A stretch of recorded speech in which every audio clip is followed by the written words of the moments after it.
Tusamba.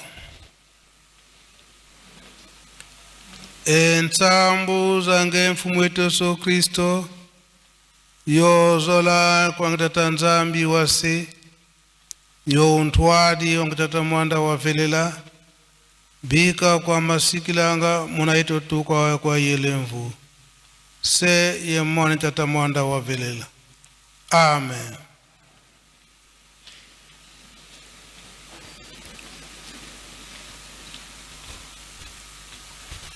O nkombo ya tata ya mwana pe tata mulimo santu. Lelo ezali mukolo na yenga.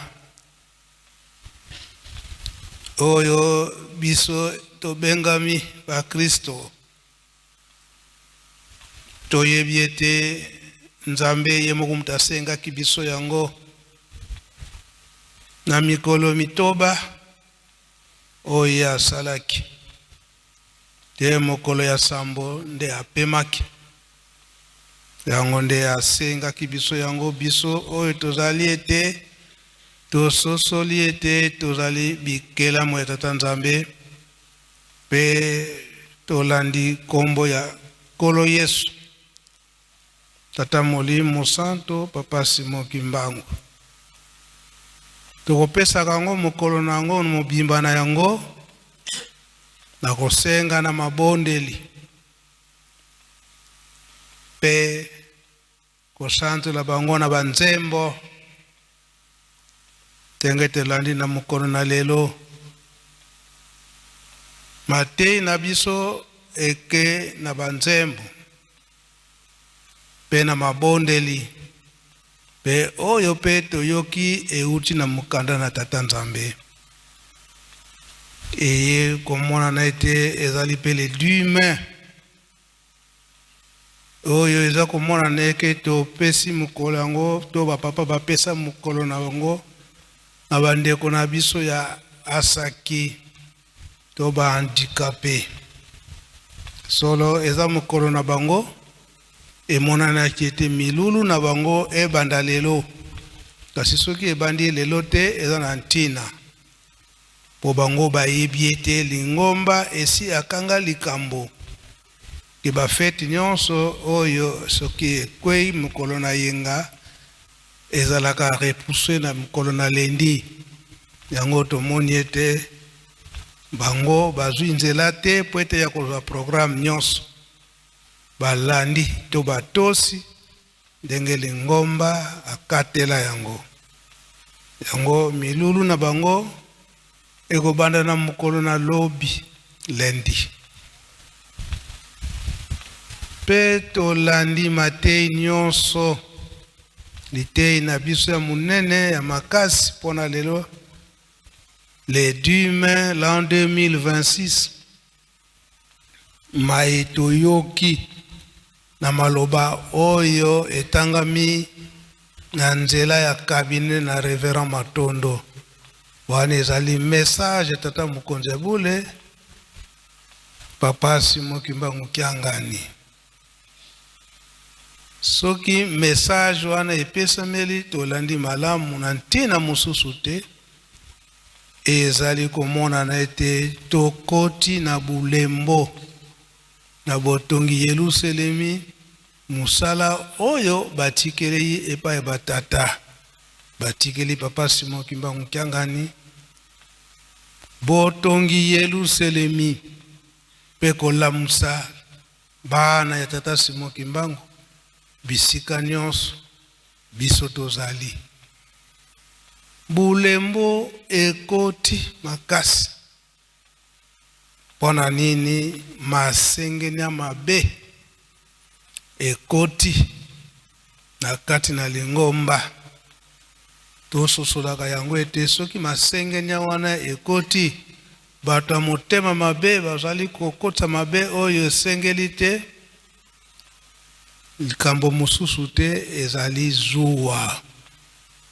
zuwa ya nini po ete bamoni ngai na yo ndenge toza bana batindami mosala ezali kosalema pe lifuti ekomi pene lifuti ekomi pene oyo malamu sika oyo batamboli na ndenge mabe bayebi ete lifuti na bango ezali te esika tozali kokende tikete tokotisa masengani ya mabe po ete baninga oyo bamipesi bakoka kozangela yango yoyoki message oyo papa Simon Kimbangu Kyangani azongisili biso tete tolamuka soki tozali ya kubunga soki tozali koyoka masengeni ya mabe wana ezokukuta wapi kati kaka kasi kati na biso na ba mouvement bisika nyonso oyo tozali yango papa Simon Kimbangu Kyangani alamusi biso lisusu soki tokotaki na masengeni ya mabe malamu tozongela na ndenge ya malamu ndenge tobandaki kosalela ndenge toyokaki mbela ya papa Simon Kimbangu Kyangani yango le 10 mai eye kokanisa pe wana makambo nyonso oyo nga naza koloba yemei papa Simon Kimbangu Kyangani tapesi biso yango tokoka koloba na mokolo na lelo eye kocoïncide ke le 10 mai lelo en 1987 sima ya inauguration ya temple na 1981 oyo biso tunga na ye tozali ndenge moyini posa na ye ezalaka ete temple efungwama te na date ya le 6 avril 1981 akokaki te efungwami oyo libula oyo tata Molimo Santu abongisaka na ntango wana na bana nyonso oyo baparticipaki na botongi temple oyo zuwa wana yango nde ekotaki ete bolembu ekota na bandimi na ntango wana banda 1981 ti na 1987 oyo ezalaki ete komilengele centenaire ya papa Simon Kimbangu na 1987 yango papa Mfuma Longo le 10 mai apesaka likebisi na ba oyo bulembu ekotaka na oyo bakotaki na masengeni ya mabe de ayaki koyembisa nzembo yango nde tokosenga na choral dirigeant soki asilisi faki pe akolanda yango koloba ete na ntango wana 1981 botongi ndako ya Nzambe banzembo mingi emonanaki ete sima ya botongi temple pasi na biso ekosila sima ya botongi temple mingi makomonana oyo ya esengo kasi lokola oyo emonanaki te ale masengeni ya mabe ekoti siko balakaki bino bozwi nini kasi lifuti ya tata Nzambe ezalaka teke na ntango wana mbala moko bosali ete afuti bino ekoyaka na ngonga mwa mulai na kati wana komekama ekoyaka yango tata Mfuma Longo papa yangenda alobaki ete soki tokozala na patience lifuti na biso tokozwa yango ayembisaka nzembo wana le 10 mai 1987 papa Mfuma Longo papa yangenda kuntima choral dirigeant.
Faki, entre-temps, moko na bino na dirigeant aya kolo po ete alembola ngo na Lingala.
Merci, dirigeant, merci, Faki.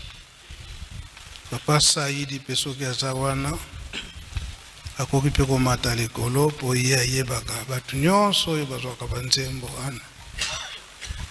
Pe papa dirigeant, okoki kopesa biso nzembo yango na Lingala elobi nini? Na komba tata mona pe tata mona mosonto, papa merci na micro pesi biso pona ko expliquer nzembo.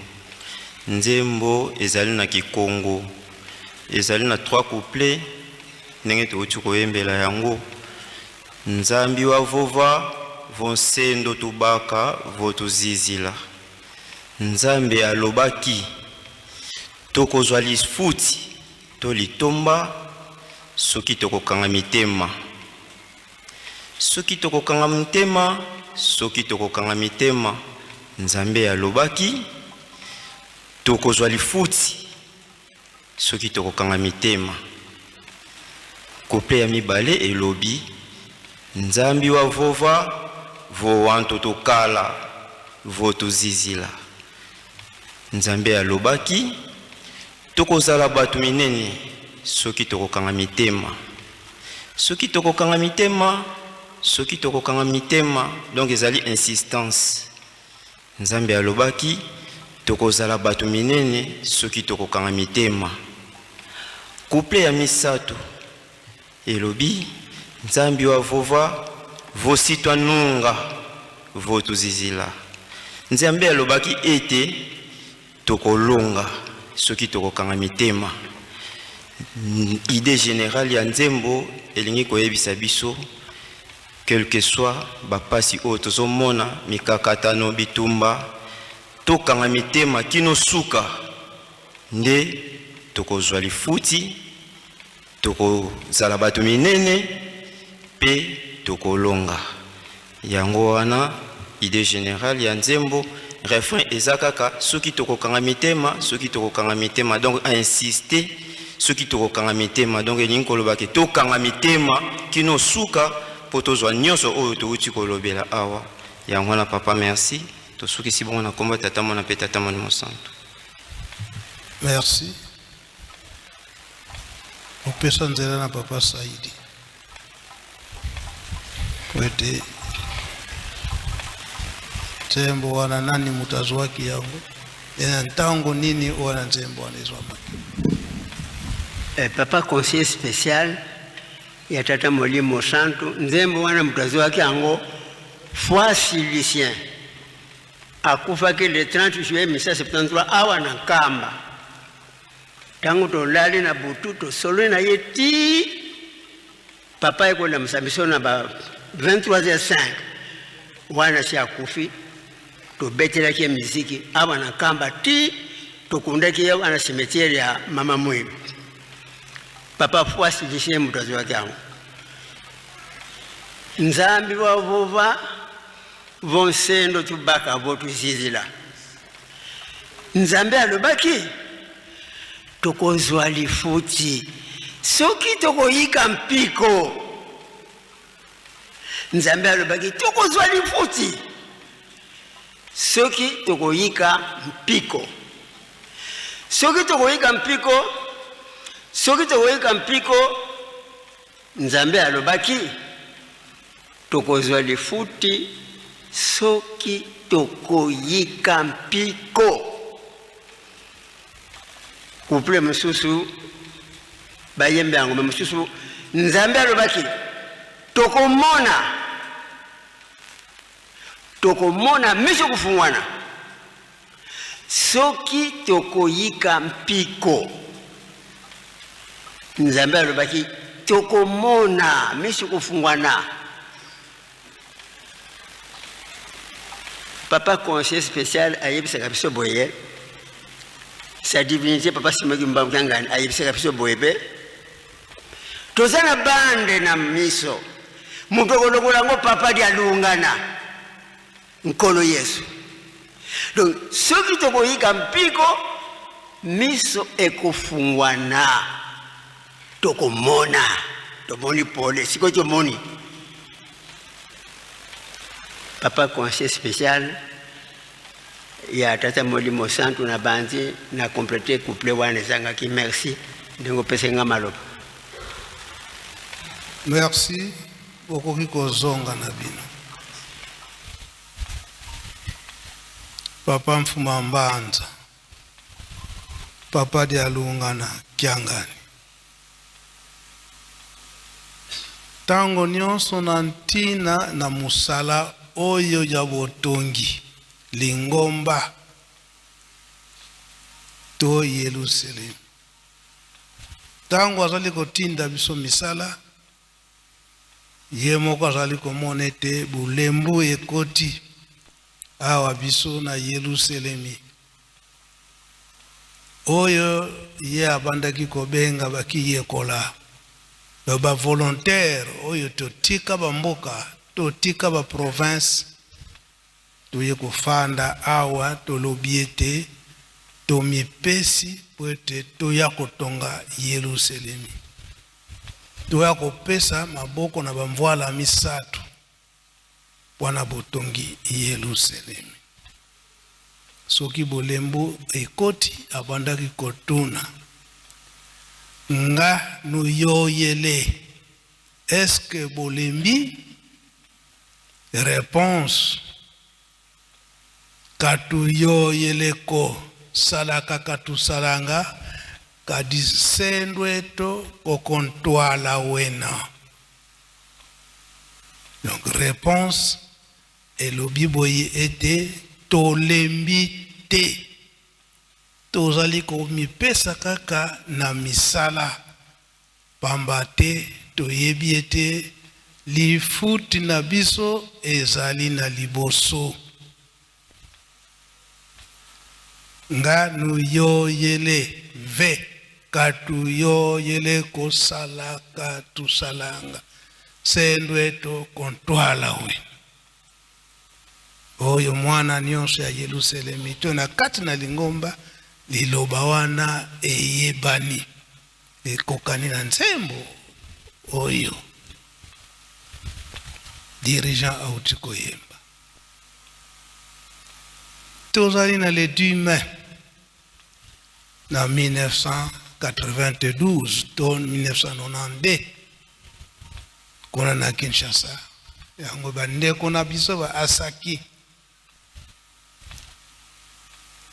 to ba handicapé ba monaki ete ba mimonaka lokola baza batu te, lokola baza batu te, bazalaka considéré te. Et wakendaka na papa Mfuma Longo, papa Diangenda Kontima le 10 mai 1992 kotuna papa Mfuma Longo biso pe tokozala kaka batu, toza kaka batu. 10 mai pona nini bandeko na biso bazalaka toujours négligé?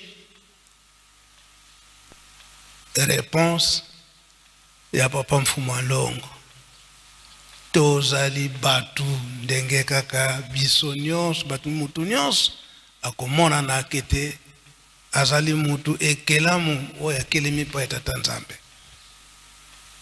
Nde esika wana akikozwila bandeko lisolo oyo papa Kisolokele na ye papa Diangenda bazalaka kuna na boma comme barelégué, bakole bakangami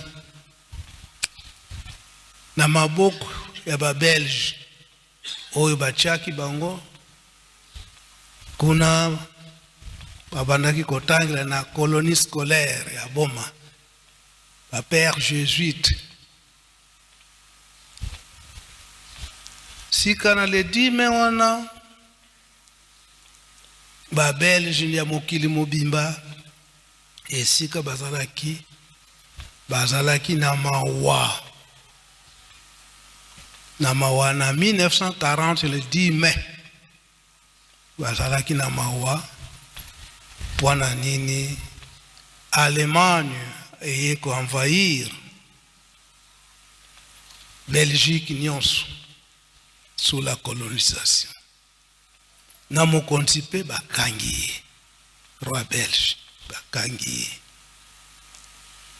sika ba belge bamoni ete situation oto komi nango il faut kaka intervention spirituelle. Donc koloba ete kaka Nzambe kaka mutako kanisela biso soki Nzambe azali te pasi na biso. Makanisi na bango batamusi makanisi na mokili mobimba sika Belge azalaki esika nini Nzambe azali wete tolonga na mpasi na ba alema ndeli kanisi na bango bayaki ete boluka esika Simon Kimbangu azali ye kaka ndefo alongola biso na mpasi oyo. Nde à partir à Belgique baluki ete boluka bana ya Simon Kimbangu esika bango bazali nous avions des élèves qui sont les fils de Simon Kimbangu. Kuna papa Kisolokele na papa Diangenda bazalaki na colonie scolaire kuna na boma. Nde bazwi bango na ba prêtre catholique batie bango esika balobi ete mboka na biso eza envahi na ba allemand mais emonani na mokili mobimba eke na situation wana tokomi na yango il faut kaka intervention spirituelle mutu na nzambe e tomoni mutu na nzambe mususu te faut kaka Simon Kimbangu na tango wana bazwi ba papa Kisolokele papa Diangenda bayebisi bango papa na biso aza kuna na Lubumbashi bino nde bato bokanga ye esika wana nde bakanaki komona papa Simon Kimbangu na Lubumbashi. Papa Simon Kimbangu alobi ete nayoki kasi oyoki tokende kasi nayoki yango tomonaka na bapapa badifficulté mingi tozalaka na yango ntango wana eza papa Kisolokele papa Dialunga na papa Diangenda Kontima. C'est vrai, okosenga ete asengelo libondeli kasi alobi kake nayoki. Koyoka wana yebi ndenge nini ako intervenir spirituellement.